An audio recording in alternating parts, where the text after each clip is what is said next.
ഒരു external lecture പങ്കെടുക്കാൻ വേണ്ടി എല്ലാവരും ഓഡിറ്റോറിയത്തിൽ എത്തിയതാ. സ്പീച്ച് അത് ഗംഭീരമായതുകൊണ്ട് തന്നെ എല്ലാവരും നല്ല ഉറക്കായിരുന്നു. ഇത് കഴിഞ്ഞപ്പോഴേക്കും ഓപ്പോസിറ്റ് കോളേജിൽ ഫെസ്റ്റ് നടക്കുന്നുണ്ടെന്ന് പറഞ്ഞു. എന്നെ നേരെ അങ്ങോട്ട് വെച്ച് പിടിച്ചു. അവിടെ എത്തിയപ്പോൾ ഒരു പൂരത്തിനുള്ള ആളുണ്ട് അവിടെ. ആദ്യം തന്നെ പോയത് ഫുഡ് സെഷനിലേക്കാണ്. അവിടെ ചെന്നപ്പോൾ ഫ്രൈസും ബിസ്ക്കറ്റ്സും കേക്ക്സും അടിപൊളി എല്ലാം ട്രൈ ചെയ്തു. ഇതാ ഈ ഫ്ലവേഴ്സ് കണ്ടോ, ഇതൊക്കെ ഇവിടുത്തെ പിള്ളേരുണ്ടാക്കിയതാ. എന്താ ക്രിയേറ്റിവിറ്റി അല്ലേ, അടിപൊളിയല്ലേ കാണാൻ.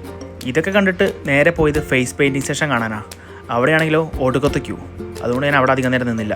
ഇങ്ങനത്തെ ഫെസ്റ്റൊക്കെ കൂടുതലും ടാർഗറ്റ് ചെയ്യുന്നത് ഇവിടെ പഠിക്കുന്ന ഗേൾസ് സ്റ്റുഡൻസിന് വേണ്ടിയാണ്. അവർക്കുള്ള ഐറ്റംസാണ് ഏറ്റവും കൂടുതൽ ഇവർ കീപ്പ് ചെയ്യാറ്. അത് പറഞ്ഞ് നടന്നപ്പോഴേക്കും നമ്മുടെ സെഷൻ എത്തി. അവിടുന്ന് ഒരു ലൈം സോഡയും വാങ്ങി കുടിച്ച് ഒന്ന് ഫ്രഷായി. ഈ ഒരു ഗെയിം നിങ്ങളിൽ എത്ര പേര് കണ്ടിട്ടുണ്ട്? ഇത് നമ്മുടെ ചെസ്സിൻ്റെ ഒരു എക്കോ ഫ്രണ്ട്ലി വേർഷനാണ്. കണ്ടോ? അപ്പോൾ വെറും 120 രൂപയ്ക്ക് ഇങ്ങനത്തെ അടിപൊളി കപ്പിൾ ഫ്രെയിമൊക്കെ ഉണ്ടാക്കി തരും ഇവർ. അപ്പോൾ അത്രയേ ഉള്ളൂ. ബായ്, പിന്നെ കാണാം.